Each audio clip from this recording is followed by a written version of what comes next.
I've quit Instagram. I've quit Facebook. And we're all going to be in a better place. What it does is it has me lose faith for humanity. If you're awake, I mean, awake, then you understand. I am completely shifting gears, and there's a lot that I'm going to be quitting, and there's a lot that I'm going to be beginning. If you're been following me because of some of the soon that I'm going to mention, then you may stop following me, and that's okay. This is going to be a bit long. I'm setting it up for YouTube so that I can put chapters in it. And if you're watching this on TikTok, then you may want to go over to my YouTube and see the whole thing with a chapter so you can choose what you want to listen to, because it might be boring for some people. The last 5 years have been tough for everybody. And I find myself being ridiculously triggered lately. I no longer, I might as well tell you right off the hop, so if you don't want to listen to the rest of it, you can get off. I'm no longer going to be doing political predictions, global predictions, business predictions, banking predictions, real estate predictions, because I don't think it serves my higher good. It doesn't vibe with me anymore. Now, when my clients are going to ask me about it, I will, they can get the private predictions of what's going on in the world and how it pertains to them and what they should do and shouldn't do in business and real estate. I got clients that are globally connected and they do want to know. But what it's doing is just creating a divide. Most of my global predictions are people arguing with each other in the comments. This is like COVID all over again.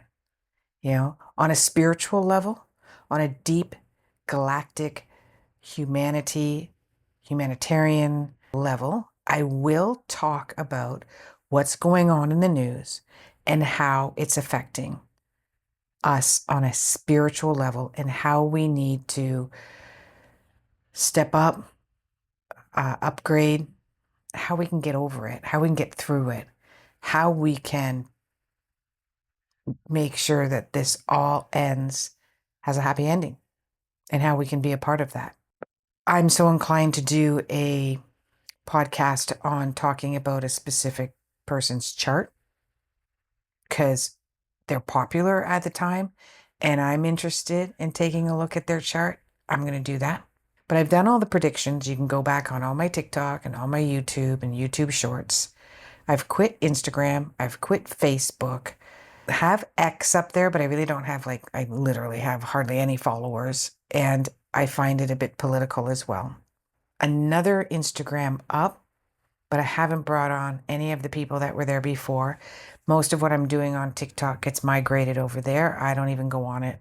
My Facebook page, I believe, is still active. That doesn't go down with my profile. I am on Insight Timer, quite popular there with a lot of my meditations. Mostly I'm going to be on YouTube. I'm going to do some live TikToks. I'm actually going to do one after this. The reason is because we have good and evil going on right now, and there's a galactic war. And there's been quite a few people that have been triggering me. Massive. Probably a good dozen or 2 dozen I've been triggered by on Facebook. And some of them are people I know very near and dear. And some of them I had to look up, why am I following you? Or why are you following me? Why are we on a friends list? Because I'm seeing all of this animosity in their political views. And again, this is reminding me of COVID because we went through this several years ago with COVID, and it was all about, are you vaxxed? Aren't you vaxxed? You better get vaxxed. You better vax this. You better vax that. If you care about the world, you better get vaxxed. If you're not vaxxed, I hope that, if you get in a car accident, you're last in line at the hospital and nobody wants, it's just freaking insane. And it hurts. People I thought I had respect for, I thought were kind and caring, just going off on these tangents and telling me what I should do with my body. And this is what's happening now. And this doesn't happen in Canada, guys. So I'm looking these people up, really negative memes. Like, if you don't agree with this, just say so and I'll block you. We won't be friends anymore. I'll unfriend you.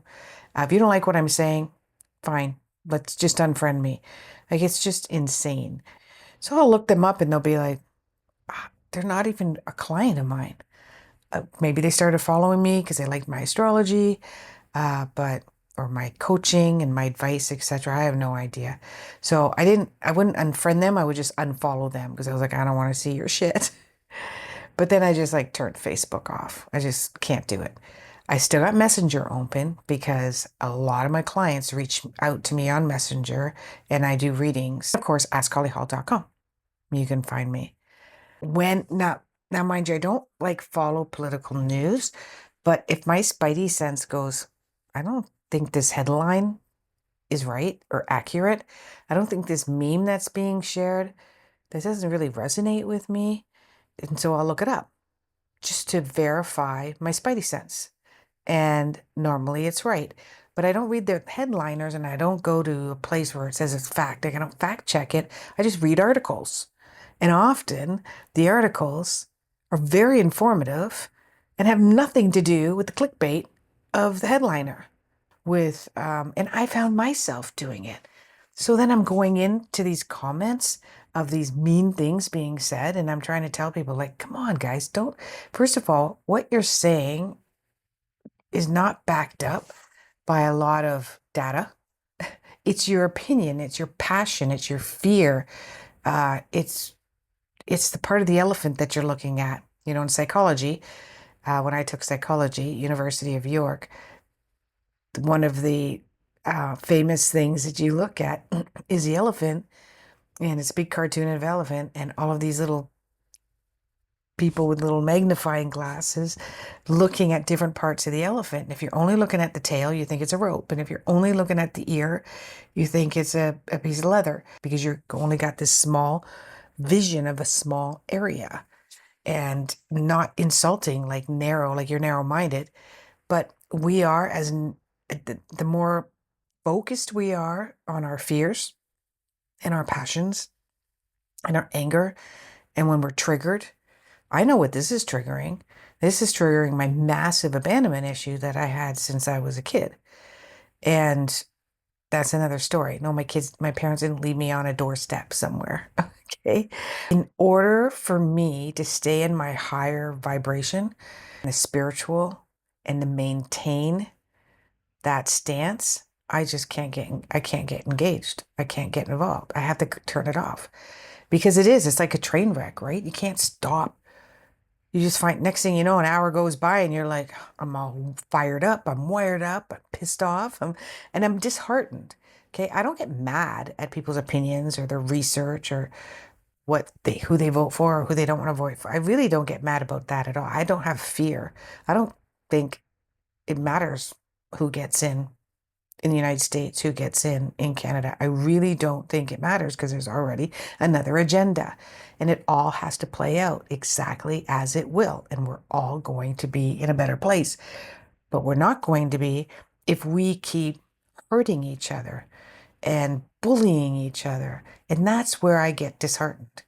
I know there's a ton of good people in the world. And I know a lot of these people, what they're saying today is going to mean nothing to them in 6 months from now, because this is all going to be gone. It's going to be in the past, or a year from now, or 2 years from now, right? Just like COVID.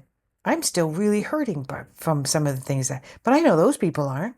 They just go on their day. They're just doing their thing. COVID's like, that's old news. It's passé. It doesn't exist anymore. It's gone. What it does is it has me lose faith for humanity. And when I lose faith for humanity, I think we're screwed. Like, we're not going to get out of this alive because we're tearing each other apart. We're strength in numbers, people. And if we keep doing this, I don't know. You guys are going to keep doing it because it's what you're doing. You've been doing it for 5 years, 6 years. So I don't think it's going to stop anytime soon. There's this saying called, if you're awake. right? If you're awake, you know what's going on in the food industry and the agricultural industry and the political and big business and big brothers. And you know the five big companies that are in charge of the world. And you know about the Rockefellers and you know about, if you're awake, you know all these things. You know about the pharmaceutical industry and you know what the big plan is there. But if you're awake, I mean awake, then you understand that this is the way it's all supposed to play out. And that we are going to rise above, humanity will rise above as a culture if we support each other and we're not following every headliner, every meme, and we're not scared and we're not frightened, right? We should not be mad at each other because you choose a certain medical procedure, you choose a certain way of eating, you choose a certain way of living your life, you choose who you want to love and how you want to love, you choose who you vote for. And this is the thing. What's happening is that if you get really mad at somebody because they're really passionate about their choice, and you get mad at them because they're not making the choice that you're making, and they're on the opposite team because of that, then you're just like them. You're just like them. You're no different than them. But if you accept, no matter how much you disagree with it, if you accept it, then you're showing them this is not necessary. It makes no sense. One of the things, too, that really triggered me, I'm still trying to unpack it, was and I don't want to give this person any more credence, so I'm not going to go there, but I'm always looking for the highest spiritual galactic reason why we are here. And I've gotten distinct downloads about it. And I believe it's true. And I follow people who also believe that it's true and have proof, etc.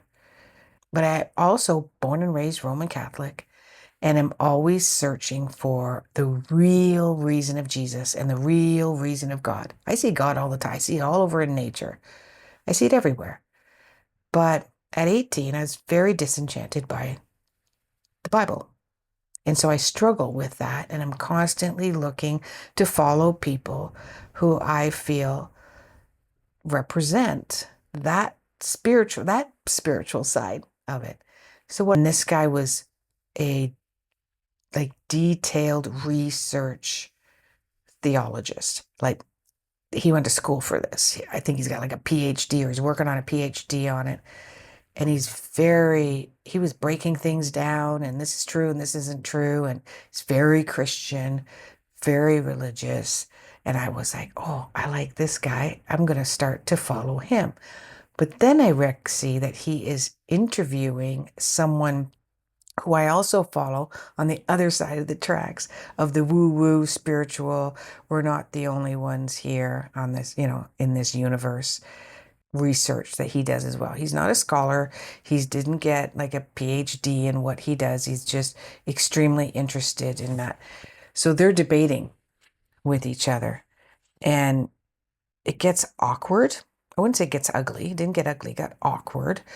They were talking about apples and oranges. One's talking about archaeology and pyramids and the other one's talking about the Bible and the facts around the Bible and on and on. The other one didn't want it to go up at all.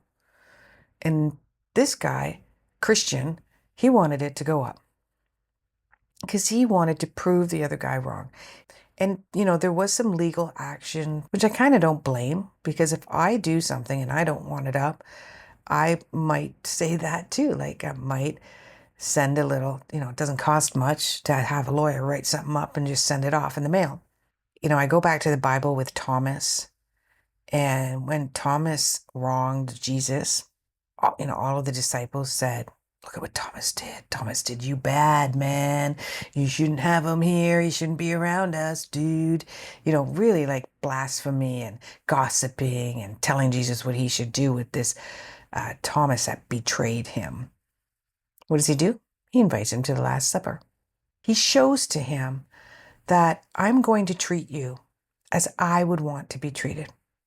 Do unto others as you would want to have done to you.